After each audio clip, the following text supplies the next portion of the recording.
Como les había comentado, es un placer recibir en Líderes en esta edición especial de 7 tendencias para el 2024. Nuestro invitado del sector gubernamental, Eduardo Sanz Lobato, mejor conocido como Yayo, director general de aduanas y secretario de finanzas del Partido Revolucionario Moderno. Yayo, gracias por acompañarnos. Orlando, siempre un placer hablar contigo. Estamos a tus órdenes. Feliz Navidad. Bien. Gracias, feliz Navidad. Como hemos conversado en este espacio y con otros invitados de diferentes sectores, estamos proyectando diferentes tendencias para el próximo 2024 y también para el futuro inmediato. Y en este caso quiero comenzar hablando contigo de tu gestión frente a la Dirección General de Aduanas. Cuando entraste a la Dirección General de Aduanas, recibiste una institución que prácticamente era un ente recaudador, pero has transformado la visión de la Dirección General de Aduanas de simplemente un ente recaudador a un facilitador del comercio. ¿Cómo ha sido esa transformación? Como bien tú dices, Orlando, mira, cuando uno recuerda en el imaginario de la gente la palabra aduana, tú recuerdas que cuando nos invadieron los Estados Unidos querían la aduana es la cobradora de impuestos, la aduana tiene que ver con incautaciones de droga, con incautaciones de armas, y a veces se le confunde, a veces con una agencia semipolicial, semi de seguridad. Sin embargo, desde que en el año 2004 la República Dominicana abrazó los acuerdos de libre comercio y que la economía del mundo ya no se trata tanto de los aranceles, de las barreras de la frontera, como habría sido históricamente después de la Revolución Industrial, entonces las aduanas van convirtiéndose en una agencia de facilitación de comercio. Y así vienen las reformas.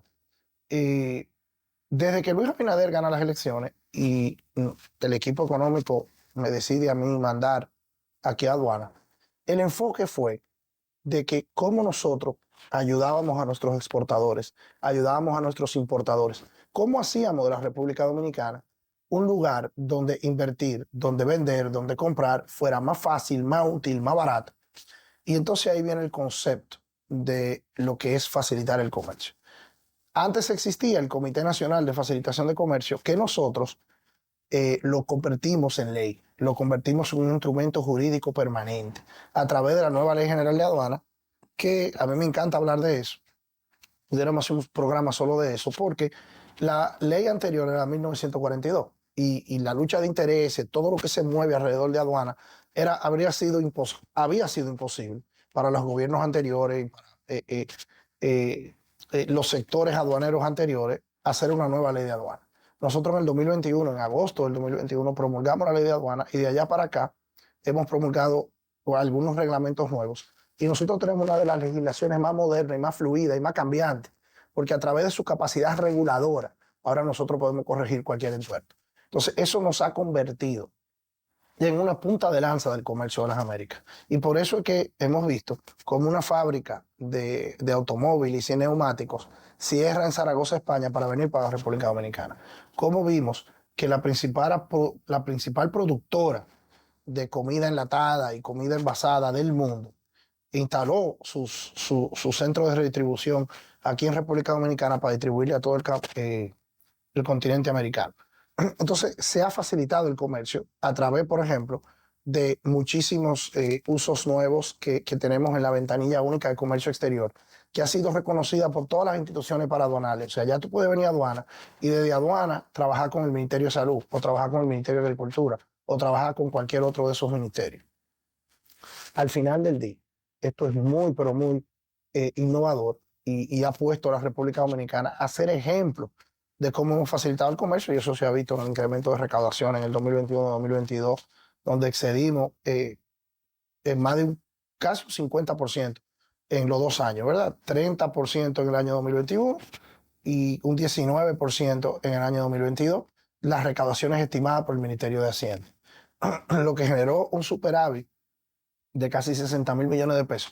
Y después la gente se preguntaba, ¿pero y cómo pueden subvencionar los combustibles sin subir los impuestos? Eso no lo preguntaba el Fondo Monetario Internacional a nosotros. ¿O cómo podían incrementar los subsidios sociales y las tarjetas de Supérate y los bonos sociales si no subíamos los impuestos en medio de un mercado de inflación por el superávit de recaudación?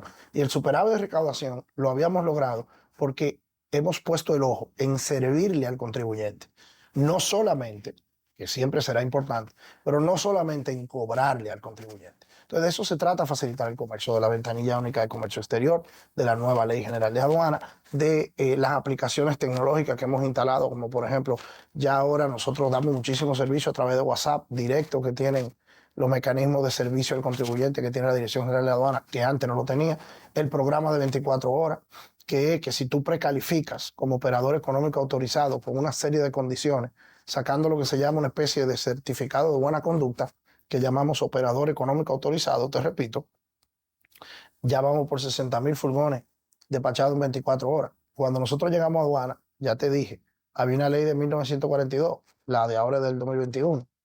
El promedio de despacho cuando nosotros llegamos a aduana era de 9 días y 12 horas. Hoy es de 2 días y 8 horas. Eso quiere decir que las mercancías entran y salen de nuestros puertos, sea para ser importadas a nuestro mercado o sea exportadas al mercado de Haití, al mercado de las islas del Caribe, al mercado de Estados Unidos, en 2 días y 12 horas. Eso es prácticamente una revolución en términos de comercio. El presidente Abinader siempre resalta en sus logros la gestión tuya frente a la Dirección General de Aduanas. Y aparte de la eficiencia que él destaca en los procesos aduanales bajo tu gestión, también destaca dos términos que este gobierno ha puesto, digamos, de moda en el sector, sobre todo productivo: el nearshoring y el hub logístico. El hub logístico, tú lo has promovido, lo has hecho una bandera de tu gestión y definitivamente coloca a la República Dominicana en el mapa de la logística mundial. ¿Cómo tú proyectas que lo que tú comenzaste a proyectar desde aduanas como hub logístico de República Dominicana se vería en los próximos años? Mira, el mundo de la posguerra, de la post-segunda guerra mundial, y, y el auge de la manufacturera en Asia generó que la cadena de suministros dependiera mucho de la mano de obra barata. Y en eso, Occidente no podía competir con Oriente. O sea, las fábricas en China, las fábricas en la India, las fábricas en Taiwán, las fábricas en Singapur, las fábricas en Corea, tenían mucho menos índice de mano de obra cara. Y por esa razón, todo Occidente, Europa, Estados Unidos, Canadá, entregaron sus manufactureras, nuestras ropas, nuestros tenis, nuestros zapatos, los fabricaban allá. Con la lucha por la propiedad intelectual, en un momento de que ya los grandes centros de Occidente decían, pero ven acá, no me están pagando el canon o no me están pagando el royalty de la marca de los zapatos, de la marca, etc. Comenzó a haber una guerra por la calidad, pero todavía el costo se imponía. Es con el COVID-19, Orlando, que el mundo despierta la realidad de que la cadena de suministro no puede depender de algo tan foráneo, tan lejano como son los países de Oriente. Pero además viene la lucha geopolítica. Entonces tú tienes sociedades que no tienen gobiernos democráticos, que tienen intereses ya de lucha. Entonces Occidente vuelve a entender lo que es el nearshoring. O sea, tener una cadena de suministro desde un lugar que esté cerca, que tú puedas de algún modo monitorearte y con el que tú tengas identidad cultural, identidad política, historia. Entonces, eso nos vuelve a poner en la mira. Y eso es lo que llamamos nearshoring. Entonces, la República Dominicana, cuando tú vas al nearshoring, que en español sería costas cercanas, tú te das cuenta que la República Dominicana tiene una infraestructura aeroportuaria profundamente positiva y en ascenso.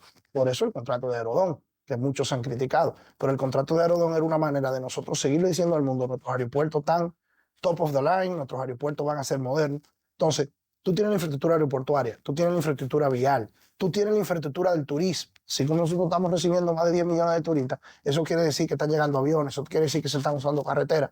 Entonces, somos un país que tenemos la infraestructura para tener uso, darle uso a nuestras costas cercanas. Eso es el nearshoring. Y ahora viene el hub logístico. ¿Qué es lo que es el hub logístico? Bueno, que si tú vendes flores en Colombia y quieres venderlas en Minnesota, tú necesitas un lugar donde las flores lleguen, se reempaquen, se cuadren, se le ponga la etiqueta, si hay que pintarlas, se pinten. Entonces, ¿dónde tú lo haces? Bueno, tú estás en Colombia, tú quieres que llegue a Minnesota. Bueno, ¿cuál es el lugar que tiene más conectividad aérea? Porque hace 50 años, hace 100 años, el comercio era marítimo, Orlando. Hoy el comercio es más aéreo que marítimo. Entonces la conectividad aérea es cada vez más importante. Y la República Dominicana tiene más vuelos directos a Europa que Brasil. Fíjate lo que te estoy diciendo. Brasil, esa potencia de más de 200 millones de habitantes. Entonces, todo eso conjuga en que la República Dominicana explote como un hub logístico. Y la gente dice, ¿qué? ¿Con qué se come eso? Hub logístico es el incremento de nuestras zonas francas, el incremento de nuestros centros de operaciones para manufacturar, redistribuir, reempacar mercancías. Y eso ha ido generando también en la población dominicana un know-how. Cuando nosotros pensábamos en zona franca, cuando yo era un muchacho y tú eras un bebé, la gente pensaba en zona franca como la que hacían la ropa, como la que hacían los zapatos. No, aquí hay zonas francas haciendo marcapasos cardíacos. Aquí hay zonas francas haciendo robótica aeronáutica. Aquí hay zonas francas diseñando software. Entonces, ese que está sentado en Santiago de los Caballeros, como yo lo vi hace unos meses, y está diseñando y ensamblando un robot que a su vez te va a poner un catete en la vena o te va a examinar un ojo, ese tipo se queda con ese know-how y ese no es un empleo de 10 mil pesos ni de 8 mil pesos. Entonces, todo eso es lo que quiere ser un hub logístico.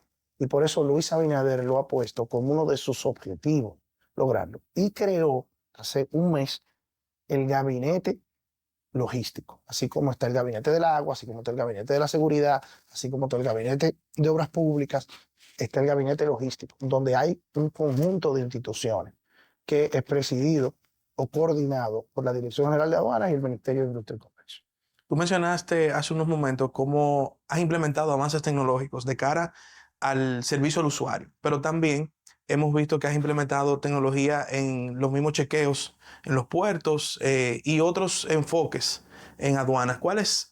Yo sé que tú crees en la tecnología y por eso también le has impregnado ese toque a tu gestión, pero ¿cuáles serían esos grandes avances tecnológicos bajo tu gestión que has implementado en aduanas? Mira, cuando nosotros llegamos a la Dirección General de Aduanas, paradójicamente, para mí de manera increíble, solo el 40% de la carga era examinado a través de rayos X. Hoy, más del 92% de la carga es examinado a través de rayos X. Tú me dirás, ¿pero cómo es eso? Bueno, cuando tú examinas mercancía a través de tecnología de rayos X, en el argot aduanero le llamamos de tecnología no intrusiva. O sea, no hay que abrir furgón, no hay que abrir caja por caja, sino que el rayo X te dice que si tú declaraste ropa, eso tiene unos colores térmicos, o sea, una temperatura, tiene un peso, tiene una nomenclatura que el rayo X la ve y dice, bueno, ahí hay ropa. Y por el peso se sabe la cantidad. Bueno.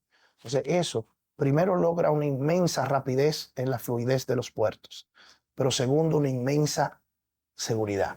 Nosotros hemos incrementado los hallazgos en armas en casi un 200%. Los hallazgos en droga, para solo darte un dato.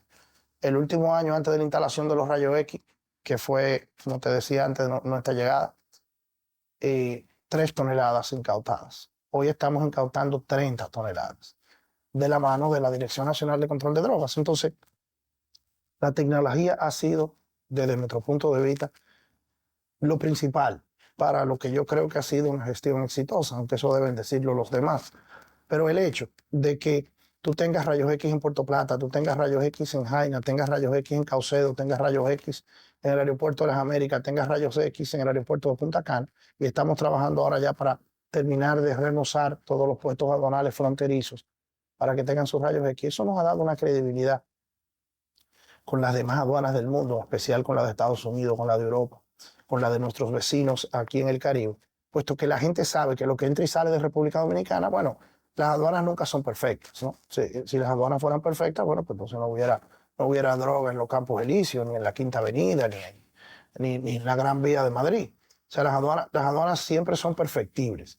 Ahora, lo que sí se busca a nivel internacional es que las aduanas tengan un estándar donde el que recibe de ti o el que manda donde ti tenga un nivel de seguridad que le permita. Y los equipos tecnológicos que hemos entablado en la Dirección General de Aduanas definitivamente nos permiten hoy decir que estas son unas aduanas modernas.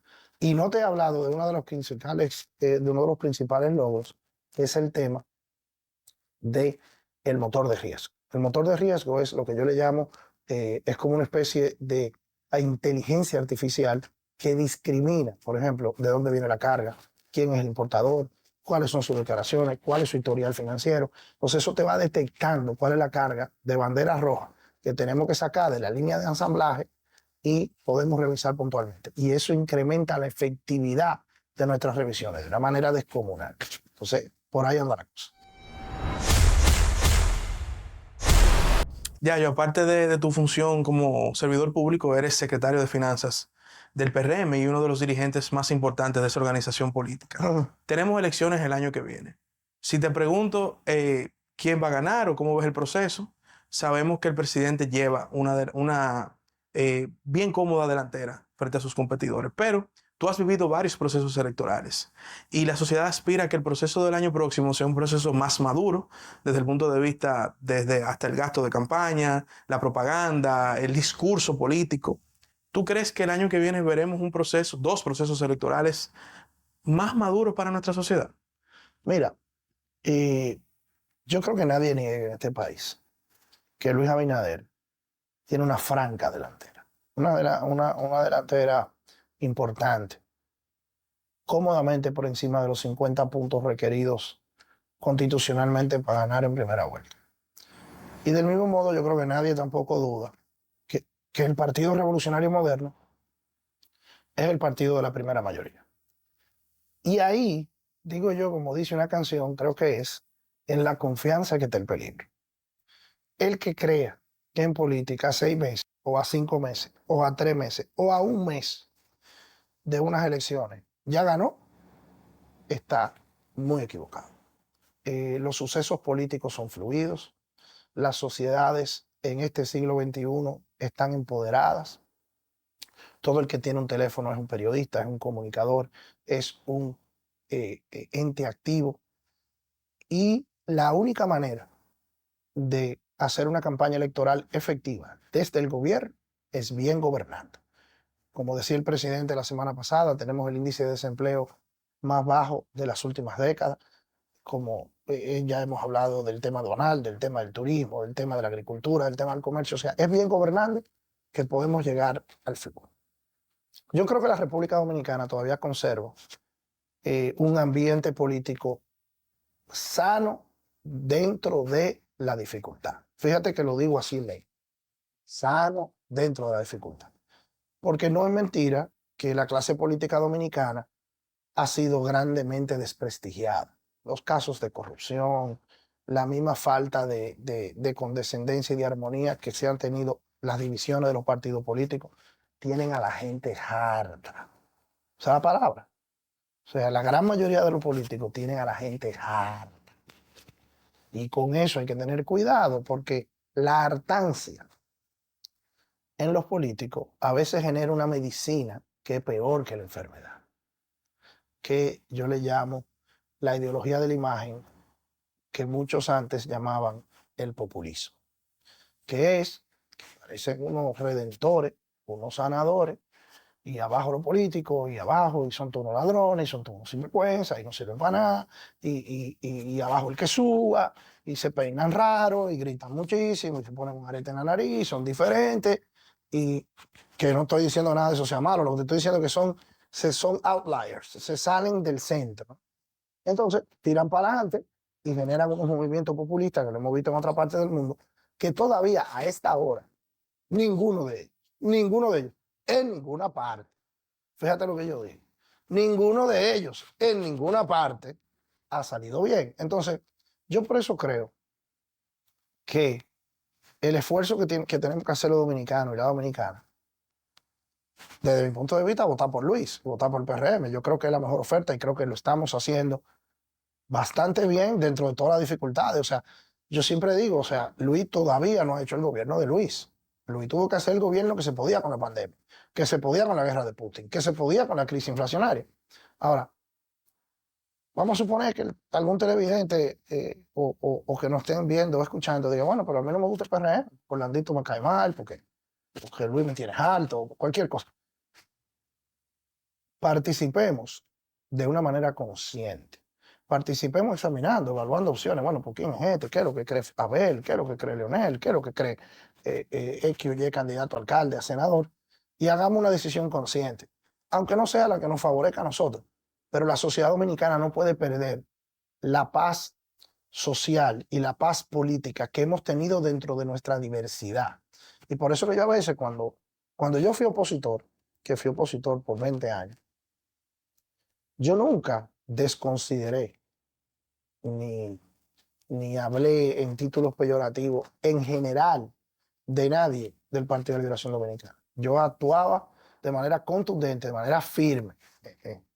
Hasta preso, llegué casi a caer y fui auditado de todas las maneras habidas y por haber y sufrí grandes dificultades por ser opositor. Eso no es, cuando tú eres un abogado y vives de tu ejercicio y eres opositor, a veces no te va como tú quisieras.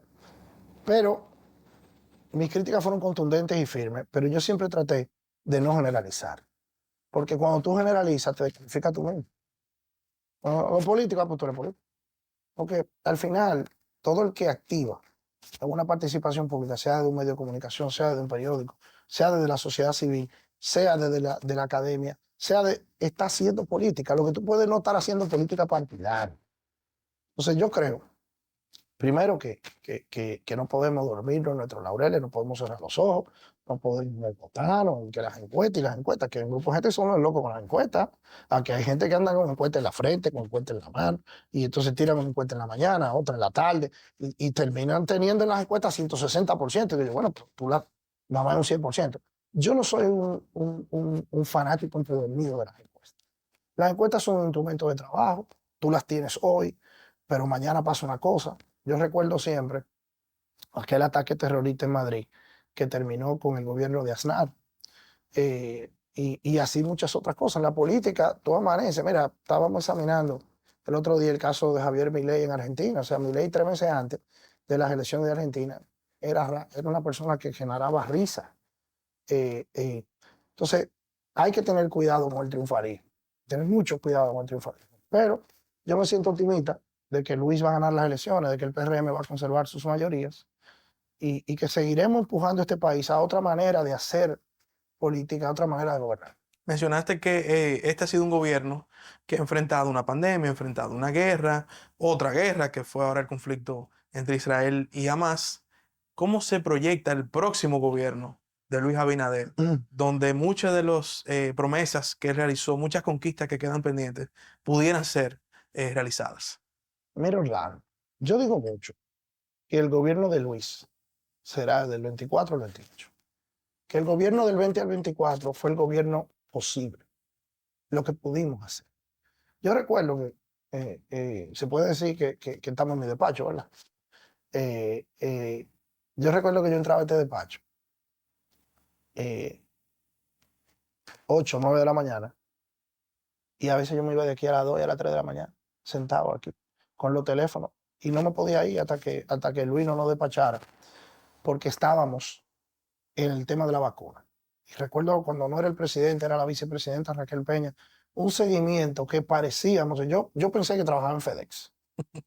¿Por dónde viene el avión? ¿Cuándo va a llegar el tema? Pero tú estás en el aeropuerto. Sí, yo iba yo mismo al aeropuerto a buscar la vacuna. O sea, y así lo pasamos los primeros 2 o 3 meses, sin dinero en las cuentas, porque el gobierno pasado había tenido que hacer de todo para comprar medicina, para hacer una serie de cosas. O sea, nosotros llegamos aquí y ya el presupuesto que lo debimos recibir en agosto, en ponte un 60% de lo que iba del año, lo recibimos un 160% gastado, porque hubo que sobregirarlo todo. Entonces así comenzamos. Cuando vinimos a respirar un poquito, porque fuimos el primer país de América Latina que abrimos, que recuperamos el turismo, que hicimos una serie de cosas, que hay que ver esas discusiones de ese gabinete de salud, diciéndonos nosotros que no abriéramos los riesgos, y Luis con expertos internacionales de aquí y de allá, con médicos, Brasil cerrado, Donald Trump todavía cerrando en Estados Unidos. O sea, había que ver aquello, había que ver esa presión que teníamos todos los días. Y así nos pasamos los primeros 6, 8, 10 meses. Y cuando vinimos a respirar un chingo con la apertura de la economía, entonces Putin invade Ucrania. Y cuando Putin invade Ucrania, que la gente dice, no, eso está más lejos que el carajo, y que, ¿qué tengo yo que ver con Ucrania? ¿Qué tiene que ver tú con Ucrania? Que entre Rusia y Ucrania mandaban entre 200 y 300 mil turistas al año aquí. Pero no solo eso, Ucrania es la productora de granos. Cuando hablo de granos, hablo de trigo, hablo de soya, etcétera, que con lo que se hace el aceite, que tú fríes el salchichón, que tú fríes el frito verde. Entonces, que Ucrania no tiene que ver con nosotros, y los precios del aceite subiendo, y los precios de la soya subiendo. Y la soya es lo que tú usas para alimentar a los pollitos, que es lo que te comes. Entonces, esa crisis inflacionaria para arriba. Y el que va al supermercado no entiende de guerra en Ucrania, no entiende del Fondo Monetario, no entiende eso. Entiende que gana 10 pesos y que no le da. Esa presión social, con la gente con la presión psicológica de un año trancado en su casa. Entonces, este gobierno bregando con eso. Entonces, vamos bregando, vamos saliendo, vamos viendo el tema. Ah, pues entonces un ataque terrorista en Israel. Y me dice una gente, ¿y qué tengo yo que ver en Israel? Ah, ¿qué tiene que ver tú con Israel? ¿Y de dónde viene todo el petróleo del mundo? ¿Y de dónde? El 70% del petróleo viene, ¿de dónde viene del mundo? De los vecinos de Israel. Y si ahora esa gente están peleando y el petróleo se nos dispara, hay que hacer una reserva económica. Pero sin tú poderle subir un chele de impuestos a nadie. Porque mira lo que le pasó a Iván Duque en Colombia por estar subiendo impuestos. Que a los 3 días lo iban a tumbar y a los 6 meses perdió unas elecciones de manera vergonzosa. Y mira lo que le pasó al de Ecuador por estar inventando una reforma fiscal. Mira lo que le pasó al de Argentina por estar inventando una reforma fiscal. Entonces todo eso, Luis, sorteando eso, con un equipo político, con un equipo de funcionarios, que a veces yo digo, bueno, pero ese funcionario público es casi un tema de masoquismo, porque es que el funda y funda todos los días, funda y funda. Ahora, ese nivel de sacrificio y de empeño lo tiene hoy aquí, con un gobierno moderadamente popular, con un gobierno establecido. Pero Luis tuvo que gobernar en medio de la urgencia. Yo entiendo que en el 24 o 28 vamos a ver el verdadero gobierno, que es donde verdaderamente yo creo que vamos a hacer cosas aún más trascendentales. Ya hicimos el Ministerio Público Independiente, ya hemos transformado la faz física de este país. Señora, aquí había cosas, Orlando, que mucha gente hablaba, pero que nadie así. Tenemos un muro fronterizo por primera vez. Aquí nadie se había preocupado nunca por la sostenibilidad de algo tan simple y tan importante como el agua. Aquí nosotros nos bañamos, bebemos el agua, hacemos lo que queremos con el agua y nadie nunca había pensado dónde estaban los recursos hídricos, cómo lo íbamos a mantener, la densidad poblacional de nosotros y de Haití versus el agua que producimos de manera natural. Luis Abinader creó un gabinete del agua. Yo creo que en estos días, no recuerdo cuándo fue, que Wellington inauguró el nuevo acueducto de Gurabo-Santiago. Eso se ha hecho en todo el país. Entonces, hemos estado atendiendo lo estratégico, lo importante, no solo lo popular. Y por eso es que yo defiendo con tanto honor y tanto orgullo este gobierno, porque creo que lo que Luis Abinader ha hecho va a pasar a la historia como algo fundamental.